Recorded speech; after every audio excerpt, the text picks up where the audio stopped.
মন্ত্রী কৃষ্ণেন্দু পাল এবং মন্ত্রী কৌশিক রায়ের উপস্থিতিতে সম্পন্ন হল Lakshmipur MLA cup football tournament 2025-এর ফাইনাল ম্যাচ। भारत माता की, भारत माता की शुभेच्छा।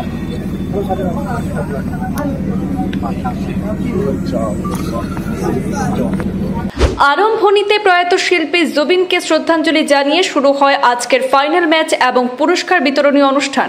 চতুর্থবারের মতো অনুষ্ঠিত এই টুর্নামেন্টে জয়ের শিরোপা দখল করল ফুলেরতল মার্কুলিন জিপি। ফাইনাল ম্যাচে পালরবন জিপিকে হারিয়ে 1 গোলে চ্যাম্পিয়ন হল ফুলেরতল মার্কুলিন জিপি। বিজয়ী এবং রানার্সদের হাতে ট্রফি এবং অর্থমূল্য চেক তুলে দিলেন মন্ত্রী কৌশিক রায় এবং অন্যান্য অতিথিরা।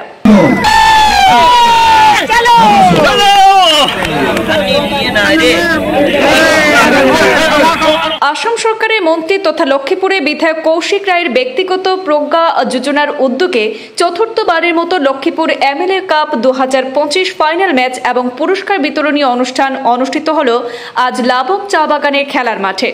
ফাইনাল ম্যাচ এবং পুরস্কার বিতরণী অনুষ্ঠানে মুখ্য অতিথি হিসেবে উপস্থিত ছিলেন আসাম সরকারের পশুপালন ও পশু চিকিৎসা, পূর্ত বিভাগ ও মৎস্য বিভাগের মন্ত্রী কৃষ্ণেন্দু পাল। এমএলএ কাপ 2025 ফাইনাল ম্যাচ এবং পুরস্কার বিতরণী অনুষ্ঠানের আরম্ভণীতে আসামের প্রখ্যাত প্রয়াত সঙ্গীত শিল্পী জুবিন গর্গের প্রতিকৃতিতে প্রদীপ প্রজ্বলন করে পুষ্পার্ঘ্য অর্পণের মাধ্যমে শ্রদ্ধাঞ্জলি জানান আসাম সরকারের মন্ত্রী কৃষ্ণেন্দু পাল, আসাম সরকারের মন্ত্রী তথা লক্ষ্মীপুরের বিধায়ক কৌশিক রায় সহ আমন্ত্রিত অতিথিরা।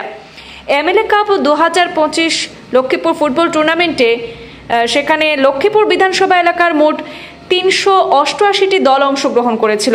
এতে মোট 5,697 জন খেলোয়াড়রা রেজিস্ট্রেশন করেছিলেন। প্রথম পর্যায়ে লক্ষ্মীপুর বিধানসভা এলাকার জিপিগুলির ভেতরে খেলা অনুষ্ঠিত হয়।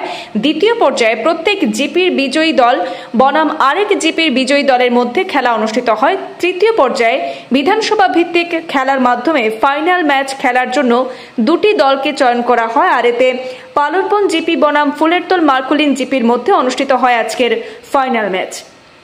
উক্ত ফাইনাল ম্যাচে ফুলেরতল মার্কুলিন টিম নির্ধারিত সময়সীমা পর্যন্ত 2 গোল করে, তার বিপরীতে পালরবন জিপি নির্ধারিত সময়সীমার মধ্যে মাত্র 1টি গোল করে। এতে ফুলেরতল মার্কুলিন টিম 1 গোলে বিজয়ের মুকুট পড়ে।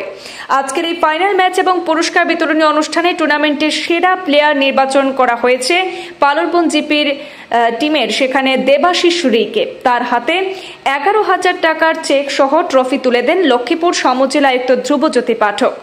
এছাড়াও রানার্স দলের হাতে 51,000 টাকার চেক সহ ট্রফি তুলে দেন কাছাড় জেলা বিজেপির সভাপতি রূপম সাহা।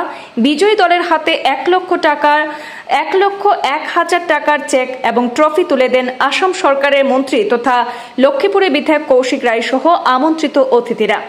আজকের এই এমএলএ কাপ ফুটবল টুর্নামেন্টের ফাইনাল ম্যাচ এবং পুরস্কার বিতরণী অনুষ্ঠানে অন্যান্যদের মধ্যে উপস্থিত ছিলেন কাছাড় জেলা বিজেপি দলের সভাপতি রূপম সাহা, শ্রীভূমি জেলা বিজেপি দলের সভাপতি সঞ্জীব বণিক, লক্ষ্মীপুর পৌরসভার পৌরপতি মৃণাল কান্তি দাস, লক্ষ্মীপুর সমজেলা আয়ুক্ত ধ্রুবজ্যোতি পাঠক, লক্ষ্মীপুর সমজেলা পুলিশ সুপার পৃথ্বীরাজ রাজখোয়া, কাছাড় জেলা পরিষদের উপসভাপতি দিব্যজ্যোতি বাউরি, কাছাড় জেলার চা জনজাতি উন্নয়ন বোর্ডের সভাপতি সঞ্জয় কুমার ঠাকুর সহ আরো অনেকে।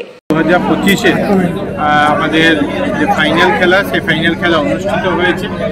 গত 23 আগস্ট 2025 থেকে এই খেলা শুরুয়াত হয়েছিল, আমরা প্রারম্ভ করেছিলাম এবং আজকে প্রায় 1 মাস ব্যাপী প্রায় 384টা টিম, 5,600 থেকে অধিক প্লেয়ার এই খেলায় অংশগ্রহণ করেছে। 32টি ভেন্যুতে 31টি জিপি এবং একটা টাউনে সমান্তরালভাবে একসঙ্গে খেলা অনুষ্ঠিত হয়েছে।